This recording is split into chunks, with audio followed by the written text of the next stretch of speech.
I need not pause to say how very delighted I am to be here this morning, to have the opportunity of standing in this very great and significant pulpit.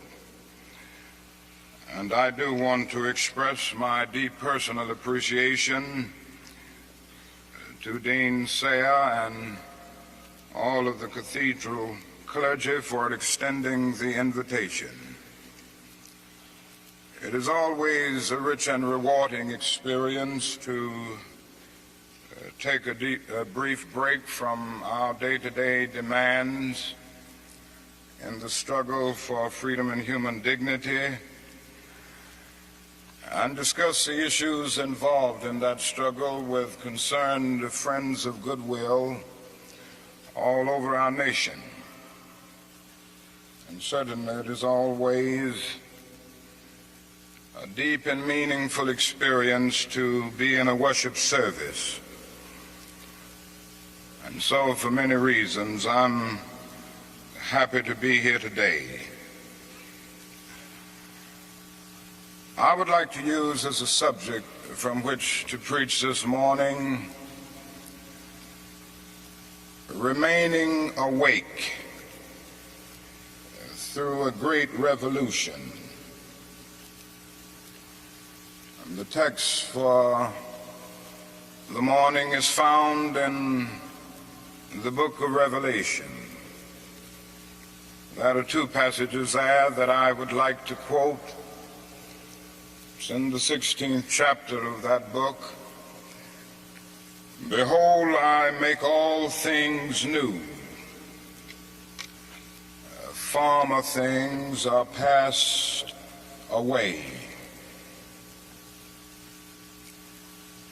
I'm sure that most of you have read that arresting little story from the pen of Washington Irving entitled Rip Van Winkle.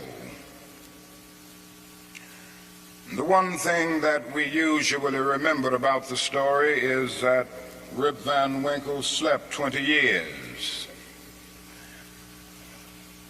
But that is another point in that little story that is almost always completely overlooked. It was a sign in the end from which Rip went up in the mountain for his long sleep. When Rip Van Winkle went up in the mountain, the sign had a picture of King George III of England. When he came down 20 years later, the sign had a picture of George Washington, the first president of the United States. And Rip Van Winkle looked up at the picture of George Washington, but in looking at the picture, he was amazed. He was completely lost. He knew not who he was. And this reveals to us that the most striking thing about the story of Rip Van Winkle is not merely that Rip slept 20 years, but that he slept through a revolution. While he was peacefully snoring up in the mountain, a revolution was taking place that at points would change the course of history.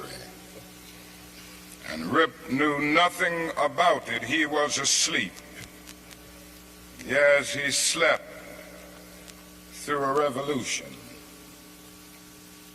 One of the great liabilities of life is that all too many people find themselves living amid a great period of social change, and yet they fail to develop the new attitudes, the new mental responses that the new situation demands. They end up sleeping through a revolution. there can be no gainsaying of the fact that the great revolution has taken place in the world today.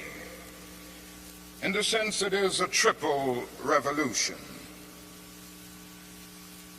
That is a technological revolution with the impact of automation and cybernation.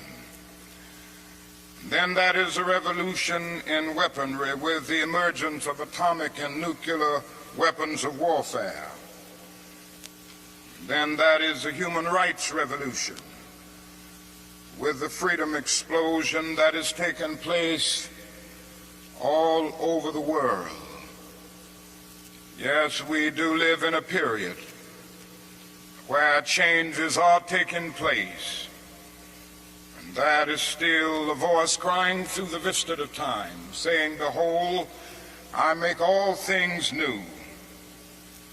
Former things are passed away." Now, whenever anything new comes into history, it brings with it new challenges and new opportunities. And I would like to deal with the challenges that we face today as a result of this triple revolution that has taken place in the world today.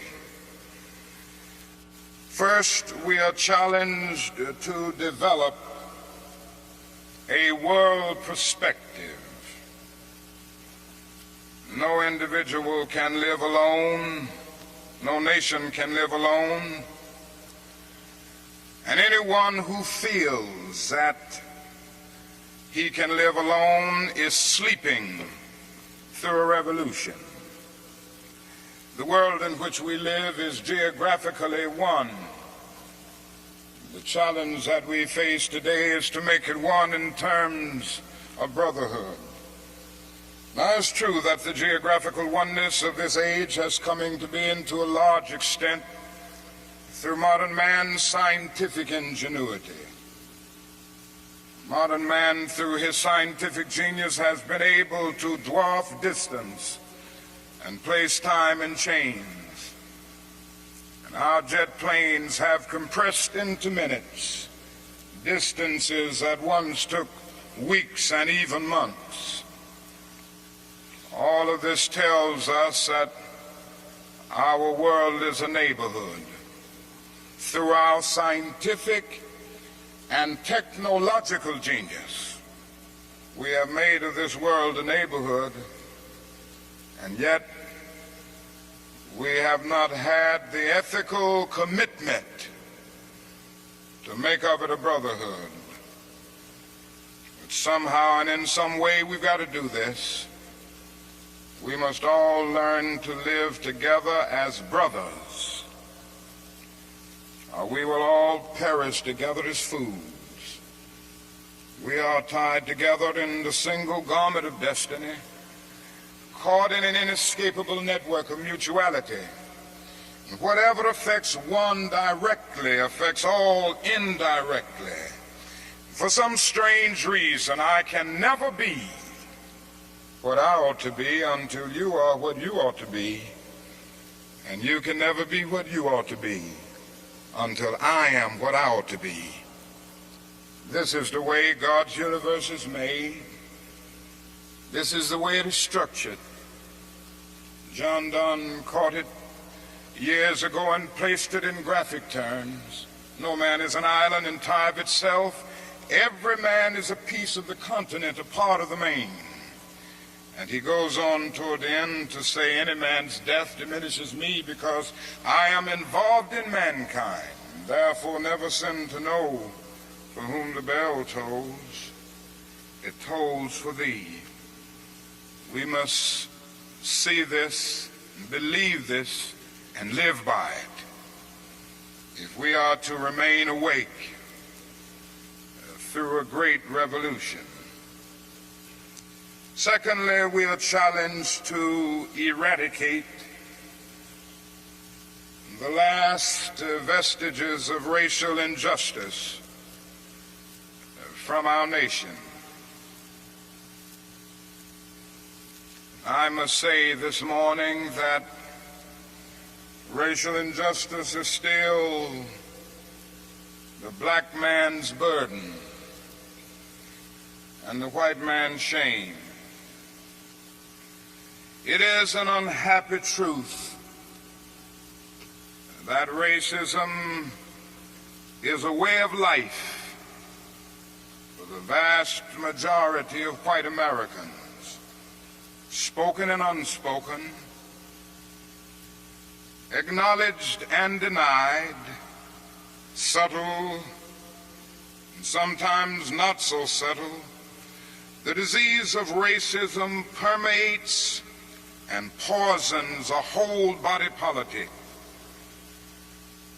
And I can see nothing more urgent than for America to work passionately and unrelentingly to get rid of the disease of racism. Something positive must be done. Everyone must share in the guilt, as individuals and as institutions. The government must certainly share the guilt. Individuals must share the guilt. Even the church must share the guilt. We must face the sad fact at 11 o'clock on Sunday morning when we stand to sing, "In Christ there is no east nor west." We stand in the most segregated hour of America. The hour has come for everybody, for all institutions, of the public sector and the private sector, to work to get rid of racism. Now, if we are to do it, we must honestly admit certain things and get rid of certain myths that have constantly been disseminated all over our nation. One is the myth of time. It is a notion that only time can solve the problem of racial injustice. And there are those who often sincerely say to the Negro and his allies in the white community, "Why don't you slow up? Stop pushing things so fast. Only time can solve the problem. And if you will just be nice and patient and continue to pray, in 100 or 200 years, the problem will work itself out." Well, that is an answer to that myth. And it is that time is neutral. It can be used either constructively or destructively.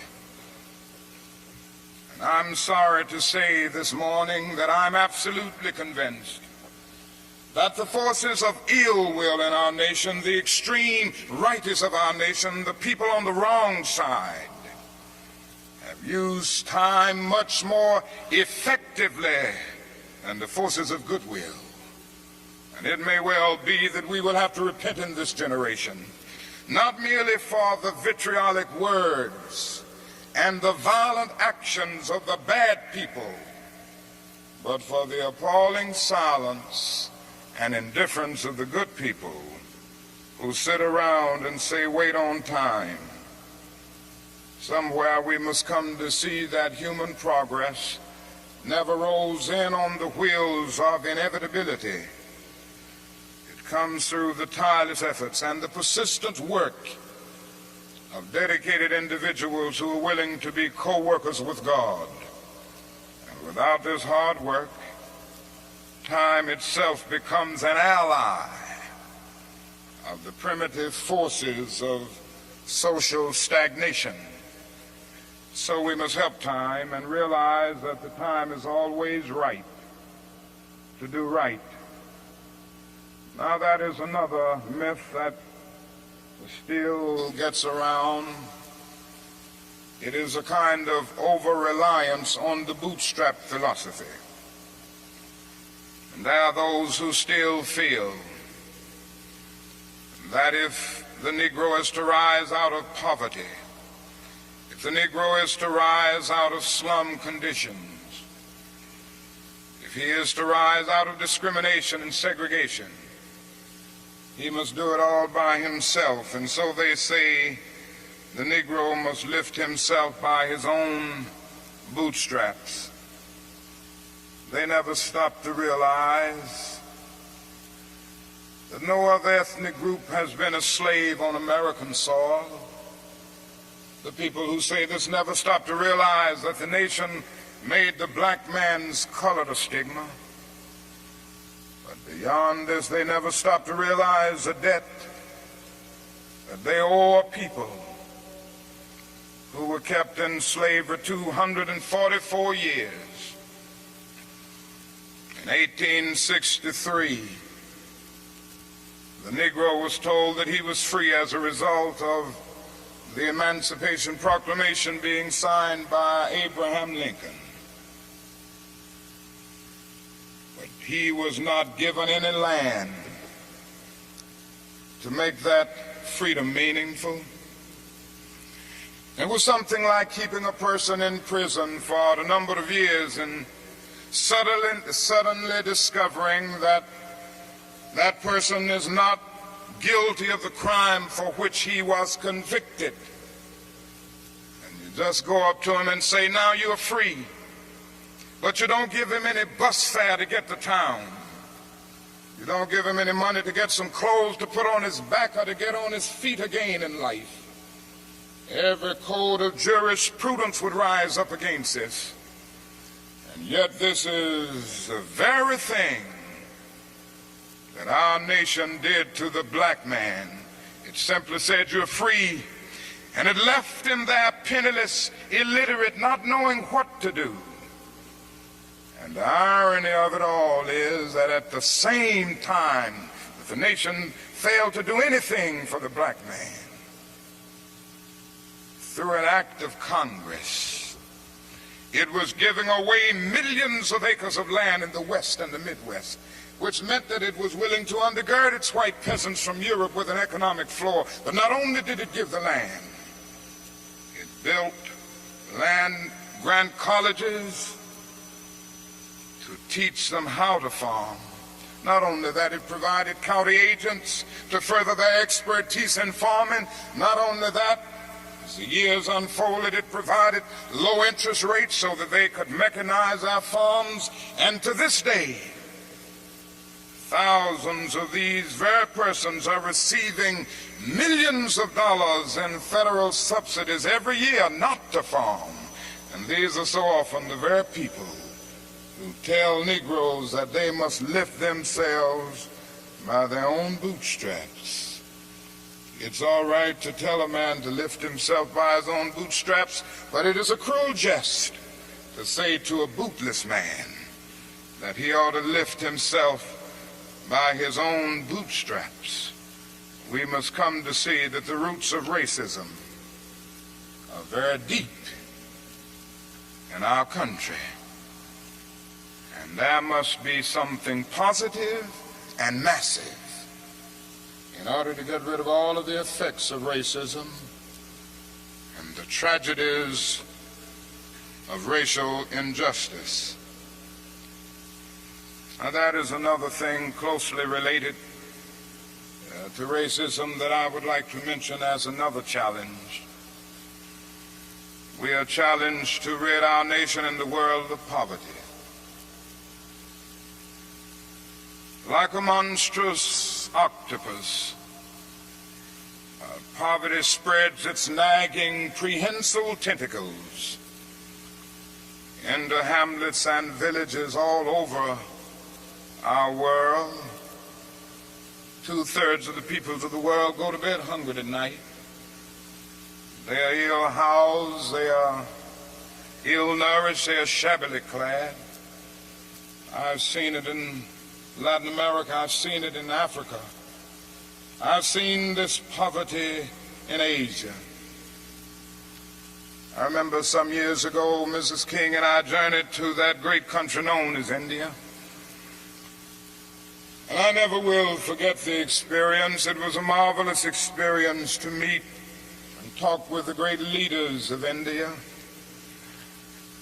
And to meet and talk with and speak to thousands and thousands of people all over that vast country. These experiences will remain dear to me as long as the cords of memory shall lengthen.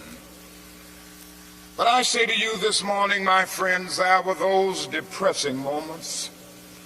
How can one avoid being depressed when he sees with his own eyes evidences of millions of people going to bed hungry tonight? How can one avoid being depressed when he sees with his own eyes God's children sleeping on the sidewalks at night? In Bombay, more than 1 million people sleep on the sidewalks every night. In Calcutta, more than 600,000 sleep on the sidewalks every night. They have no beds to sleep in. They have no houses to go in. How can one avoid being depressed when he discovers that out of India's population of more than 500 million people, some 480 million make an annual income of less than $90 a year, and most of them have never seen a doctor or dentist. As I noticed these things, something within me cried out, can we in America stand idly by and not be concerned? And an answer came, oh no, because the destiny of the United States is tied up with the destiny of India and every other nation. And I started thinking of the fact that we spend in America millions of dollars a day to store surplus food. And I said to myself, I know where we can store that food free of charge, in the wrinkled stomachs of the millions of God's children all over the world who go to bed hungry at night. And maybe we've spent far too much of our national budget establishing military bases around the world rather than bases of genuine concern and understanding. But not only do we see poverty abroad, I would remind you that in our own nation there are about 40 million people who are poverty-stricken. I have seen them here and there. I've seen them in the ghettos of the North. I've seen them in the rural areas of the South. I've seen them in Appalachia.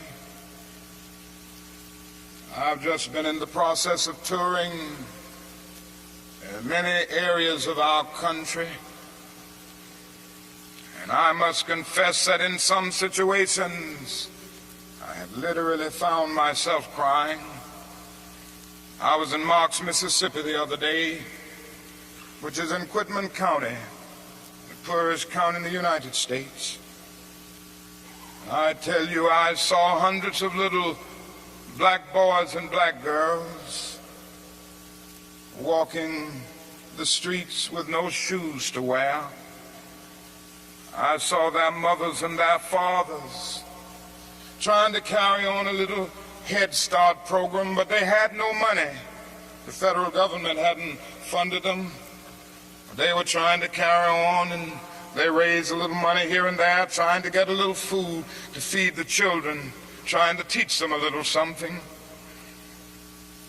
And I saw mothers and fathers who said to me, not only were they unemployed, but they didn't get any kind of income, no old age pension, no welfare check or anything. I said, how do you live? They say, well, we go around to the neighbors and ask them for a little something. When the berry season comes, we pick berries. When the rabbit season comes, we hunt and catch a few rabbits. And that's about it. And I was in Newark and Harlem just this week. And I walked in to the homes of welfare mothers.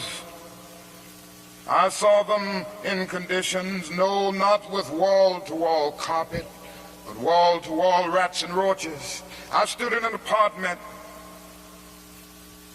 and this welfare mother said to me, the landlord will not repair this place. I've been here 2 years.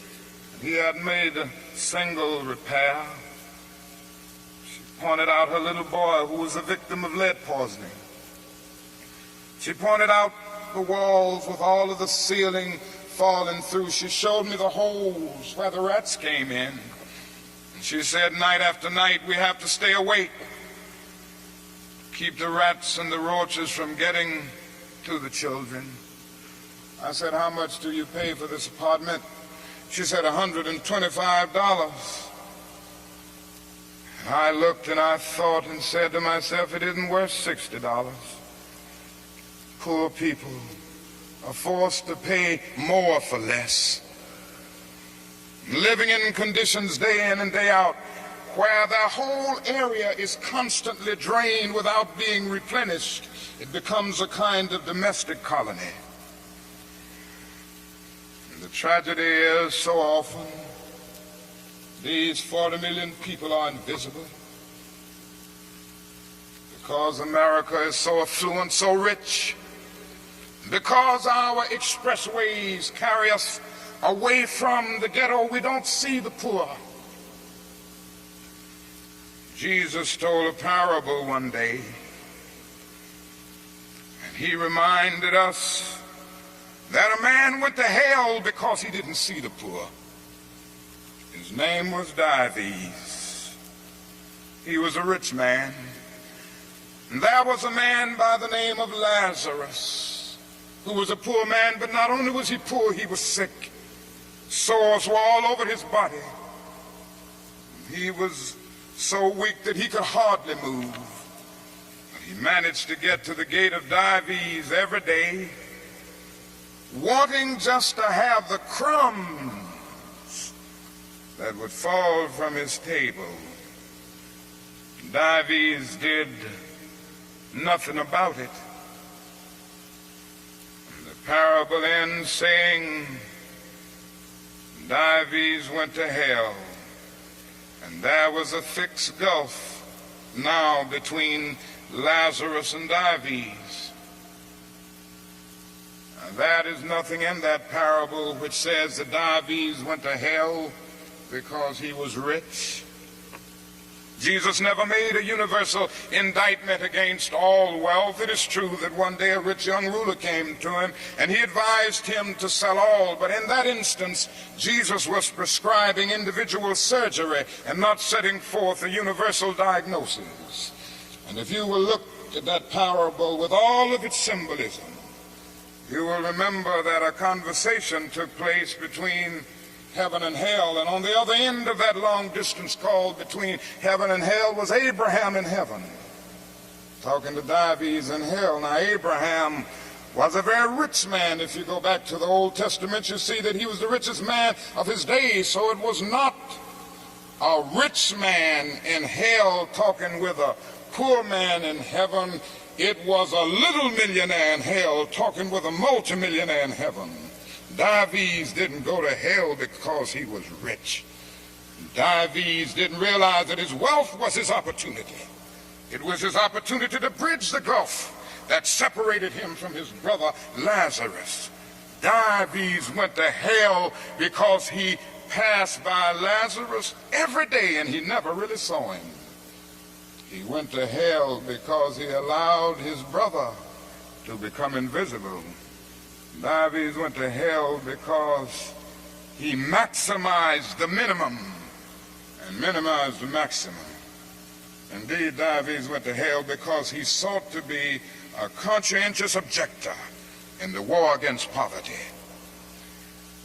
And this can happen to America, the richest nation in the world. There's nothing wrong with that. This is America's opportunity to help bridge the gulf between the haves and the have-nots. And the question is whether America will do it. There's nothing new about poverty. What is new is that we now have the techniques and the resources to get rid of poverty. But the real question is whether we have the will. In a few weeks, some of us are coming to Washington to see if the will is still alive, or if it is alive in this nation. We're coming to Washington in a poor people's campaign. Yes, we're going to bring the tired, the poor, the huddled masses. We're going to bring those who have known long years of hurt and neglect. We're going to bring those who've come to feel that life is a long and desolate corridor with no exit sign. We're going to bring children and adults and old people, people who've never seen a doctor or a dentist in their lives. We're not coming to engage in any histrionic gesture. We're not coming to tear up Washington. We're coming to demand that the government will address itself to the problem of poverty.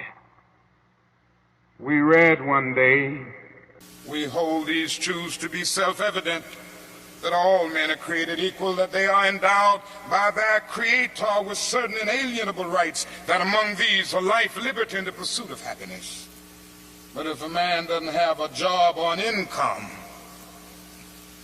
he has neither life nor liberty and the possibility for the pursuit of happiness. He merely exists. We're coming to ask America to be true to the huge promissory note that it signed years ago. We're coming to engage in dramatic, non-violent action to call attention to the gulf between promise and fulfillment, to make the invisible visible. Why do we do it this way? We do it this way because it is our experience that the nation doesn't move around questions of genuine equality for the poor and for black people until it is confronted massively, dramatically, in terms of direct action. Great documents are here to tell us something should be done. We met here some years ago in the White House Conference on Civil Rights, and we out with the same recommendations that we will be demanding in our campaign here, but nothing has been done. The President's Commission on Technology, Automation, and Economic Progress recommended these things some time ago. Nothing has been done. Even the urban coalition made up of mayors of most of the cities of our country and the leading businessmen have said that these things should be done. Nothing has been done. The Kerner Commission came out with its report just a few days ago and then made specific recommendations. Nothing has been done.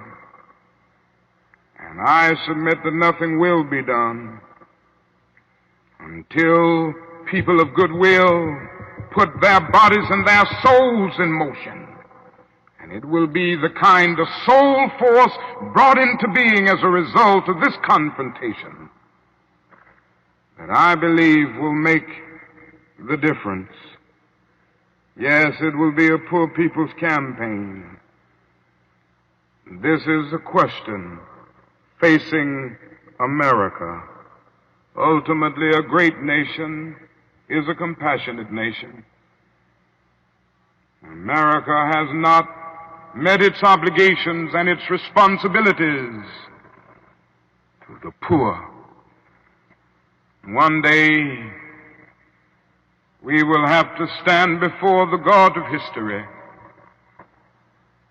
and we will talk in terms of things we've done. Yes, we will be able to say, we build gargantuan bridges to span the seas. We build gigantic buildings to kiss the skies. Yes, we made our submarines to penetrate oceanic depths. We brought into being many other things with our scientific and technological power. It seems that I can hear the God of history saying, that was not enough, but I was hungry, and ye fed me not. I was naked and ye clothed me not. I was devoid of a decent sanitary house to live in, and ye provided no shelter for me. And consequently you cannot enter the kingdom of greatness if ye do it unto the least of these, my brethren. Ye do it unto me. That's the question facing America today. And I want to say one other challenge that we face is simply that we must find an alternative to war and bloodshed. Anyone who feels, and there are still a lot of people who feel that way, that war can solve the social problems facing mankind, is sleeping through a revolution. President Kennedy said on one occasion, mankind must put an end to war, or war will put an end to mankind. The world must hear this. I pray God that America will hear this before it is too late, because today we are fighting a war. I'm convinced that it is one of the most unjust wars that has ever been fought in the history of the world. Our involvement in the war in Vietnam has torn up the Geneva Accord. It has strengthened the military-industrial complex. It has strengthened the forces of reaction in our nation. It has put us against the self-determination of the vast majority of Vietnamese people and put us in the position of protecting a corrupt regime that is stacked against the poor. It has played havoc with our domestic destinies. And this day we are spending $500,000 to kill every Viet Cong soldier. Every time we kill one, we spend about $500,000, while we spend only $53 a year for every person characterized as poverty-stricken in the so-called poverty program, which is not even a good skirmish against poverty. But not only that, it has put us in a position of appearing to the world as an arrogant nation. Here we are 10,000 miles away from home, fighting for the so-called freedom of the Vietnamese people when we've not even put our own house in order. And we force young black men and young white men to fight and kill in brutal solidarity. And yet when they come back home, they can't hardly live on the same block together. Judgment of God is upon us today. And we could go right down the line and see that something must be done, and something must be done quickly. We have alienated ourselves from other nations, so we end up morally and politically isolated in the world. There's not a single major ally of the United States of America that would dare send a troop to Vietnam, and so the only friends that we have now are a few quiet nations like Taiwan, Thailand, South Korea, and a few others. This is where we are. Mankind must put an end to war, or war will put an end to mankind. And the best way to start is to put an end to the war in Vietnam, because if it continues, we will inevitably come to the point of confronting China, which could lead the whole world to nuclear annihilation. It is no longer the choice, my friends, between violence and nonviolence. It is either nonviolence or non-existence, and the alternative to disarmament, the alternative to a greater suspension of nuclear tests, the alternative to strengthening the United Nations and thereby disarming the whole world, may well be a civilization plunged into the abyss of annihilation, and our earthly habitat will be transformed into an inferno that even the mind of Dante could not imagine This is why I felt the need of raising my voice against that war and working wherever I can to arouse the conscience of our nation on it. I remember so well when I first took a stand against the war in Vietnam, the critics took me on and they had their say in the most negative and sometimes most vicious way. One day a newsman came to me and said, "Dr. King, don't you think you're going to have to stop now opposing the war and move more in line with the administration's policy? Because I understand it has hurt the budget of your organization, and people who once respect you have lost respect. People who once respected you have lost respect for you. Don't you feel that you've really got to change your position?" I looked at him and I had to say, "Sir, I'm sorry, you don't know me. I'm not a consensus leader. I do not determine what is right and wrong by looking at the budget of the Southern Christian Leadership Conference or by taking a sort of Gallup poll of the majority opinion. Ultimately, a genuine leader is not a searcher for consensus, but a mold of consensus. On some positions, cowardice asks the question, is expedient? And then expediency comes along and asks the question, is it politic? Vanity asks the question, is it popular? And conscience asks the question, is it right? And there comes a time when one must take a position that is neither safe, nor politic, nor popular. But he must do it because conscience tells him it is right. And I believe today that that is a need for all people of goodwill to come with a massive act of conscience and say, in the words of the old Negro spiritual, we ain't gonna study war no more. This is the challenge facing modern man. Let me close by saying that we have difficult days ahead in the struggle for justice and peace. But I will not yield to a politic of despair. I'm going to maintain hope.